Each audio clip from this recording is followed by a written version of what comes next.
लोकतंत्र संख्या से चलता है। जिसके पास नंबर हैं वही सियासत में सिकंदर है। संख्या के इस खेल में भारतीय जनता पार्टी को कई बार झटके लगे। राजनीतिक तराजू के मापदंड पर मौका परस्तों का पलड़ा जब जब भारी पड़ा, बीजेपी सरकार धराशायी हो गई।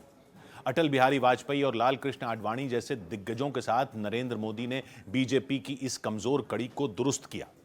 नरेंद्र मोदी ने 1999 के आम चुनाव में कई प्रयोगों से पार्टी लीडरशिप को चौंका दिया था।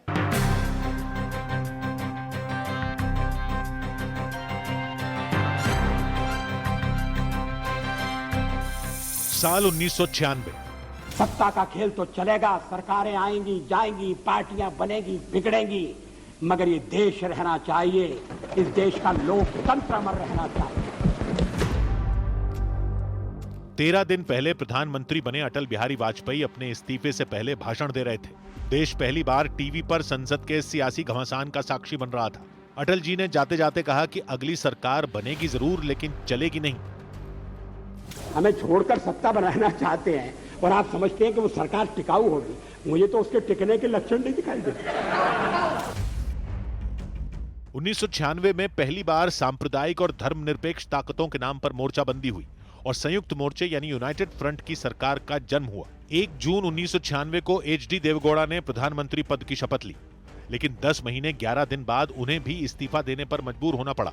देवेगौड़ा की जगह प्रधानमंत्री बने इंद्र कुमार गुजराल। इंद्र कुमार गुजराल 1 साल का कार्यकाल भी पूरा नहीं कर पाए। इसके बाद 1998 में 12वीं लोकसभा की चुनावी बाजी बीजेपी के नाम रही। 13 दिन के बाद अटल बिहारी वाजपेयी एक बार फिर 13 महीने की सरकार के मुखिया बने। 1 वोट से अटल जी की सरकार फिर गिर गई। हम संख्या बल के सामने सर झुकाते हैं। अध्यक्ष महोदय, मैं अपना त्यागपत्र राष्ट्रपति महोदय को देने जा रहा हूं। 26 अप्रैल 1999 को नए चुनाव की घोषणा हुई। नरेंद्र मोदी के कंधे पर बहुत बड़ी जिम्मेदारी सौंपी गई। 5 राज्यों में उन्हें बीजेपी को जीत दिलाने का मिशन मिला था। ये राज्य थे हरियाणा, हिमाचल प्रदेश, पंजाब, जम्मू कश्मीर और केंद्र शासित प्रदेश चंडीगढ़। नरेंद्र मोदी की करिश्माई चुनावी रणनीति ने विरोधियों को हतप्रभ कर दिया था। अटल जी की सरकार, देश को मजबूत आधार, विकास की बात अटल के साथ। ऐसे नारे नरेंद्र मोदी के दिमाग से निकले थे, जिनकी बदौलत चुनावी नतीजे शानदार मिले। जिन राज्यों का जिम्मा नरेंद्र मोदी के पास था, वहां भगवा परचम लहराया। हरियाणा में बीजेपी और ओम प्रकाश चौटाला के इंडियन नेशनल लोकदल ने सभी 10 सीटें जीत लीं। हिमाचल प्रदेश में भारतीय जनता पार्टी को 4 में 3 सीट पर जीत हासिल हुई। पंजाब में बीजेपी अकाली दल गठबंधन ने 13 सीटों में 11 पर जीत दर्ज की।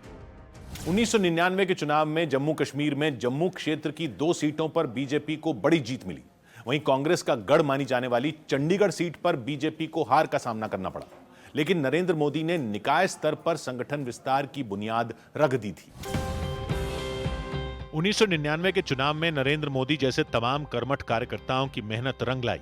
अटल बिहारी वाजपेयी ने तीसरी बार देश के प्रधानमंत्री पद की शपथ ली। यह देश की पहली ऐसी गैर कांग्रेस सरकार थी जिसने अपना जीवन काल पूरा किया। पीएम मोदी पर न्यूज़ 18 की खास सीरीज जारी है। कल रात 10:10 पर देखना ना भूलें।